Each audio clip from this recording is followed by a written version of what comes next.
नमस्ते स्टूडेंट्स। तो आज हम विषय हिंदी व्याकरण लेसन नंबर 2 वर्ण विचार या उसी को वर्ण विन्यास भी कहा जा सकता है। उसमें हमने देखा था कि वर्ण किसे कहते हैं, वर्णमाला कैसी बनती है, वर्णमाला में क्या होता है। वर्णमाला में यानी कि दो प्रकार होते हैं, एक तो स्वर होते हैं और व्यंजन। स्वर में हमने देखे थे कि स्वर स्वतंत्र होते हैं, उसको उच्चारण करने के लिए दूसरों वर्ण की सहायता लेनी नहीं पड़ती। उसके बाद में हमने देखा था कि स्वर बोलते समय हमारे मुख से जो हवा है बिना किसी रुकावट क्या होती है, बाहर निकल आती है। और वैसे ही स्वर कितने होते हैं, 11। तो स्वर के भेद भी हमने देखे थे। यहाँ तक हमने इसके पहले के पार्ट में हमने देखा था। अब ये हमारा 3 नंबर का पार्ट है। स्वर के भेद देखे थे, ह्रस्व स्वर, दीर्घ स्वर और प्लुत स्वर। स्वर के 3 प्रकार है, 1, 2 और 3। तो पहला कहता है हमारा ह्रस्व स्वर, दूसरा प्रकार है दीर्घ स्वर और तीसरा प्रकार है प्लुत स्वर। तो ह्रस्व स्वर किसे कहते हैं? सबसे पहला पार्ट हमारा है ह्रस्व स्वर। तो वो है इनके उच्चारण में सबसे कम समय लगता है। ह्रस्व स्वर यानी कि जिसको उच्चारण करने के लिए सबसे कम समय लगता है उसको बोलते हैं हम ह्रस्व स्वर, यानी कि कम समय लगने वाला उसको बोलते हैं हम। ओ कौन से स्वर आएंगे फिर? अ, ई, उ और रू। ये बोलने के लिए हमें कम समय लगता है, इसीलिए इसको बोला जाता है ह्रस्व स्वर। अभी हम देखेंगे नंबर 2 वाला, वो है दीर्घ स्वर। तो दीर्घ स्वर, तो इनके उच्चारण में ह्रस्व स्वरों से दुगुना समय लगता है, यानी कि इन स्वरों से भी इसको 2 गुना समय क्या होता है, ज्यादा लगता है बोलने के लिए। यानी कि अ और आ, यानी कि ये कम समय में बोला जाता है, इससे ज्यादा समय आ बोलने के लिए लगता है। अ बोलने के लिए हमें कम समय लगता है, लेकिन आ बोलने के लिए हमें इससे भी ज्यादा समय यहाँ पे लग रहा है। जैसे कि ये ई है, फर्स्ट ई, तो इसको बोलने के लिए हमें कम समय लगता है ई, और ये बोलने के लिए ई, तो ये बोलने के लिए हमें क्या होता है, सेकेंड ई बोलने के लिए हमें क्या होता है, ज्यादा वक्त लगता है। यानी कि इसको बोलते हैं हम दीर्घ स्वर। ह्रस्व स्वर से भी ज्यादा समय जिसको लगता है वो है दीर्घ स्वर। ओके, तो उसमें कौन कौन से आते हैं? आ, ई, उ, ए, आई, ओ और औ, ये पूरे आएंगे। ओके, ये आपने नोटबुक में नोट डाउन कर लेना है। और भी नंबर 3 का जो है ये प्लुत स्वर जो है ज्यादा से ज्यादा सब जो हमारे बुक में नहीं है, लेकिन मैं बता रही हूँ आपको। तो देखो प्लुत स्वर, तो जिन स्वरों के उच्चारण में ह्रस्व स्वरों से, जिन स्वरों के उच्चारण में ह्रस्व स्वरों से 3 गुना समय ज्यादा लगता है, यानी कि 3 गुना, यानी कि ह्रस्व स्वर बोलने के लिए अ यानी कि 1 मिनट लगता है, तो ये इसको 3 मिनट लगेंगे, ऐसे समझ लेने का। ओके, तो ह्रस्व स्वरों से 3 गुना समय क्या होता है, ज्यादा लगता है, उसको बोलते हैं हम प्लुत स्वर। कौन सा स्वर? प्लुत स्वर। तो जैसे कि ओम, सुनो, ये बोलने के लिए हमें क्या होता है, नो बोलने, ये जो है यानी कि इसका स्वर अभी भी चल रहा है, ये दिखा रहा है, ओम, ऐसा बोलते हैं ना।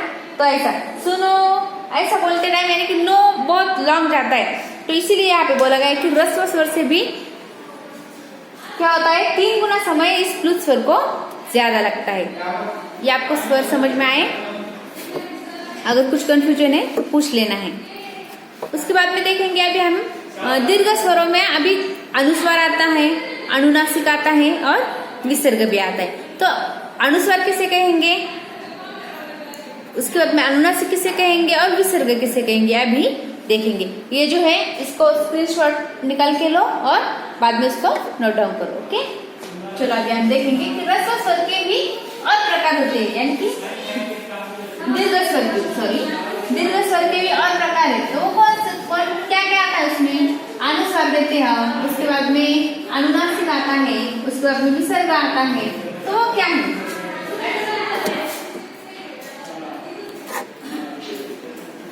अभी देखो दीर्घ स्वर में क्या क्या आता है। जैसे कि दीर्घ स्वर में इनके उच्चारण में क्या होता है, कम समय लगता है, तो दीर्घ स्वर में आता है ये। अभी देखिए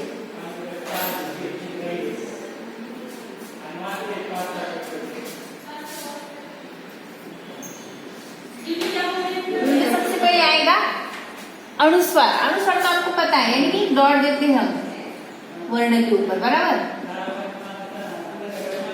ऐसे इसको ये अनुस्वार का चिन्ह है। ओके, इसका प्रयोग यानी कि इसका उच्चारण नाक से होता है। अनुस्वार का उच्चारण किससे होता है? नाक। जंग यानी कि नाक से आवाज आती है। जंगल, कंगन, दंगल, मंगल, ये शब्द अगर हम बोलेंगे तो उसके ऊपर हम जब भी अनुस्वार का उच्चारण होता है तो वो किससे होता है? नाक से होता है। तो यहाँ पे हम लिख लेंगे इसका उच्चारण नाक से होता है।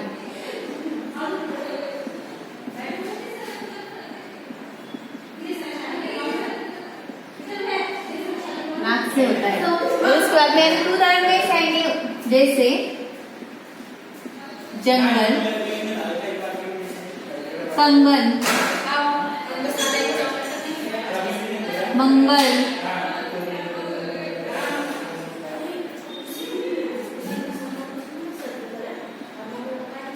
ये सब इसके उदाहरण है। ओके, अब अनुनासिक क्या होता है?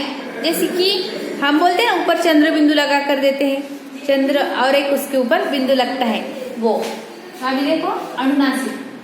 दीर्घ स्वर में हमने पहले देखा अनुस्वार, अभी नंबर 2 आएगा अनुनासिक। अनुनासिक में क्या आता है? अनुनासिक यानी क्या? ये उसका चिन्ह है। ओके, इसका उच्चारण नाक और गले दोनों से होता है। जैसे कि आंख, चांद, गांधी, ये शब्द जो है इसका उच्चारण आप यानी कि नाक और गले दोनों से भी होता है। लिख लो, यहाँ पे पॉइंट आ जाएगा इसका उच्चारण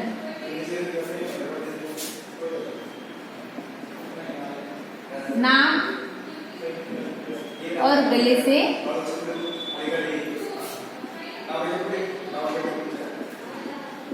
होता है। ये इसका साइन है यानी कि चिन्ह है। ओके, इसका प्रयोग यानी कि जैसे क्या क्या आएगा उसका उदाहरण बोलो। जैसे आंख, चांद, आप बोल के देखो, आपको भी समझ में आएगा गले से और नाक से इसका उच्चार कैसे होता है। गांधी आदि। ओके, अभी नंबर 3 देखेंगे विसर्ग। आपको पता है विसर्ग यानी कि क्या होता है? आहा जब बोलते हैं हम उसको विसर्ग लगता है। अम बोलते हैं तो अनुस्वार लगता है। यहाँ पे अम का उच्चार होता है, बराबर। यहाँ पे देखो आहा, अभी यहाँ पे आएगा विसर्ग। तो विसर्ग आहा जब लिखते हैं तब विसर्ग का यूज होता है। ओके, अभी विसर्ग का साइन कैसा है? ये ऐसा 2 डॉट। ओके, जब हमारा वर्ण लगता है, वर्ण के पीछे क्या लगते हैं? 2 डॉट लगते हैं। इसका उच्चारण ह की तरह होता है। अभी इसका उच्चारण कैसे होता है? ह की तरह। ह हमारा जो वर्ण है ह की तरह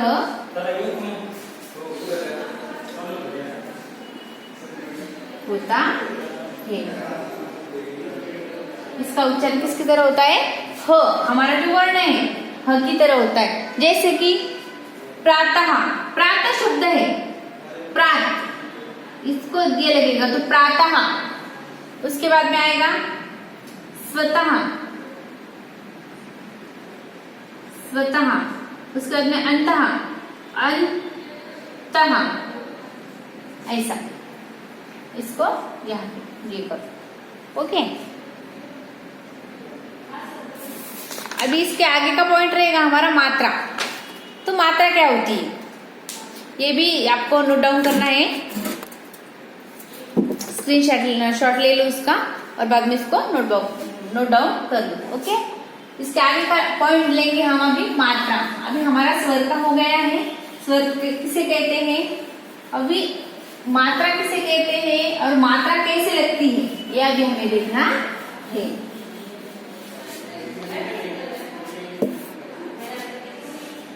अभी हमारे जो स्वर है उसी को क्या रहती है, एक चिन्ह लगाते हैं हम। जैसे कि आ लिखते हैं तो आ को क्या देते हैं, हम एक काना देते हैं। तो उसको बोलते हैं मात्रा लगी है। जैसे कि पहली वेलांटी, एक मात्रा, एक काना, एक मात्रा, इसको बोलते हैं चिन्ह, और इसी को हम मात्रा भी बोलते हैं। देखो अभी मात्रा लिखो, आपको भी इसकी लिखना है। और उसके बाद में मात्रा की परिभाषा क्या है पहले लिखेंगे हम। स्वरों के लिए निर्धारित चिन्ह, स्वरों के लिए बोला है, यहाँ पे ध्यान दो, वर्ड है स्वरों के लिए। यहाँ पे व्यंजन नहीं आया अभी तक। स्वरों के लिए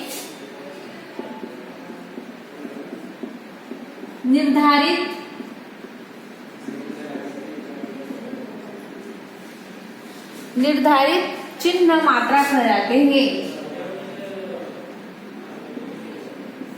मात्रा कहलाते हैं।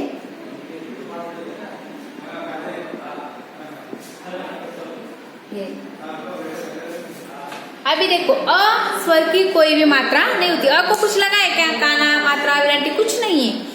अब एक स्वतंत्र वर्ण है, यानी कि उसको कोई भी चिन्ह नहीं लगता। शेष स्वरों के लिए मात्रा चिन्ह निर्धारित है, लेकिन बाकी की जो स्वर है उसको मात्रा लगी हुई है। इन्हें व्यंजनों के साथ मिलाकर लिखा जाता है, जैसे कि कु। अभी देखो, स्वर को ही व्यंजन के साथ जोड़ा जाता है, तब उसका एक शब्द में हम क्या करते हैं, रूपांतर करते हैं, या शब्द लिखते समय उसका यूज होता है। अभी देखो यहाँ पे स्वर है। अभी स्वर कौन कौन से? 11 स्वर है टोटल। कितने स्वर है?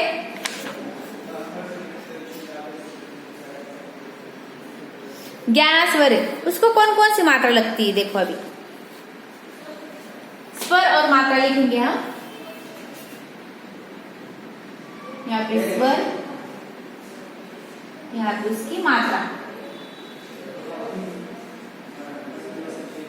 स्वर 11 है। ओके, ओ, आ, ई,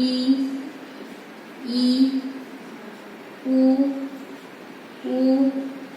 रू, ए, आई, ओ और आओ।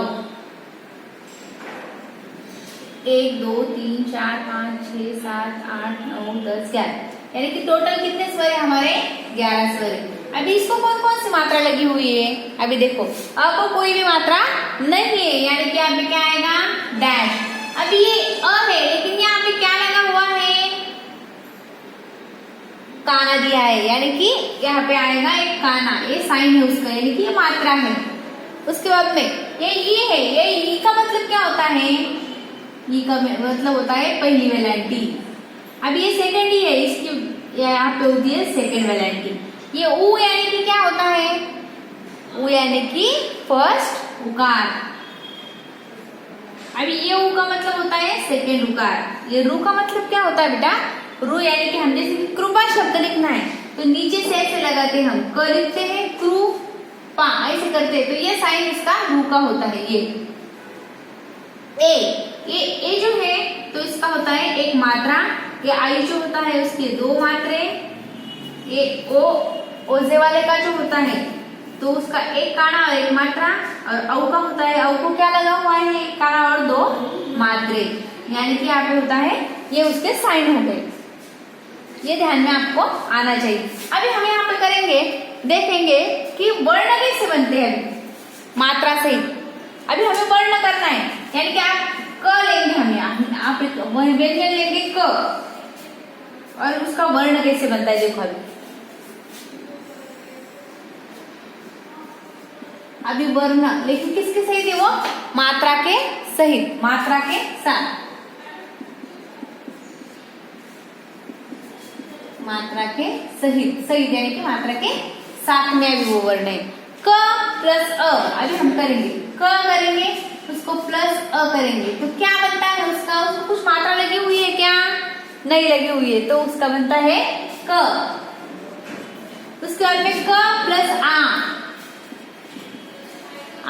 अभी यानी कि ये इसकी मात्रा क्या है? मैंने बोला है आपको, तो इसकी मात्रा क्या लगती है? काना। बराबर है। आ की मात्रा क्या थी? काना। तो क को क्या लगेगा अभी यहाँ पे? काना। ये यहाँ पे ये कट हो जाएगा, राइट। क की जगह पे इसको क्या लगाना है? क प्लस यानी कि काना लगाना है, यानी कि क प्लस काना यानी कि का। ओके, अभी देखो क प्लस फर्स्ट वाला टी है, यानी ये ई लिखना है अभी हमें। क प्लस ई, यानी कि ये ई का मतलब क्या होता है? पहली वाला टी। तो यहाँ पे आएगा क प्लस इसकी ये पहली वाला टी आएगी, तो ये क्या बन गया अभी? की। अभी क प्लस ये सेकेंड ई आएगा, क प्लस सेकेंड ई यानी कि बड़ी, तो उसका आता है दूसरी वेलाइटी, यानी कि क को क्या देना पड़ेगा हमें यहाँ पे? Second velocity, right. अभी क प्लस ये ऊ, फर्स्ट ऊ, क प्लस ऊ, तो उसका क्या बनता है? कु। क को कौन सा उकार आएगा? फर्स्ट उकार आएगा, पहला उकार आएगा। उसके बाद में क प्लस ऊ, यानी कि दूसरा ऊ, बड़ा वाला ऊ लिखना है यहाँ पे, तो उसका है दूसरा उकार, यानी कि क को क्या लेना पड़ेगा हमें यहाँ पे? दूसरा उकार। तो यहाँ पे बन गया हमारा कु। अभी क प्लस रू, अभी क प्लस रू मैंने पहले भी बताया था इसका। रू यानी कि क्या करना पड़ेगा? अभी रू का साइन है ये, तो क का ये जो साइन है वो नीचे से देते हैं इसे, क्रू। ओके, कृपा शब्द लिखते हैं हम तब भी इसका यूज होता है। ओके, अभी देखो क प्लस ए, ए की साइन क्या है? एक मात्रा, तो क के ऊपर क्या लेना पड़ेगा हमें? एक मात्रा, के। क प्लस आई, यानी कि सॉरी आई के क्या है? दो मात्रे हैं, तो कई क के ऊपर दो मात्रे लगाएंगे। ओके, कई हो गया। अभी ये निकाल कर क्या करना है? बस ये साइन लगा देने के हमें उधर, बराबर। अभी ओ, यानी कि क प्लस ओ, ओ का क्या है? एक काना एक मात्रा, यानी कि क लिख लेने का, उसको एक काना एक मात्रा लगाने का, को। और क प्लस औ, तो क्या हो गया अभी? क प्लस औ, यानी कि एक काना दो मात्रे, कौ। यहाँ पे देखो हमारी 12 खड़ी ऐसे ही बनती है। तो यानी कि सब तरफ यही होता है, काना मात्रा वेलांटी उकार, यानी कि स्वरों के उच्चारण से व्यंजन नहीं बन सकते, बराबर है। जब 12 खड़ी हमें वर्णमाला जब हमें बनानी है, 12 खड़ी जब हम लिखते हैं, 14 खड़ी जब लिखते हैं, तो उसके लिए किसका यूज होता है? स्वरों का। स्वर नहीं है तो 12 खड़ी नहीं बन सकती। ओके, आपको यहाँ तक समझ में आया? जैसे क्या हम यहाँ पे वर्ड बना सकते हैं। क से क्या वर्ड बनेगा? कल।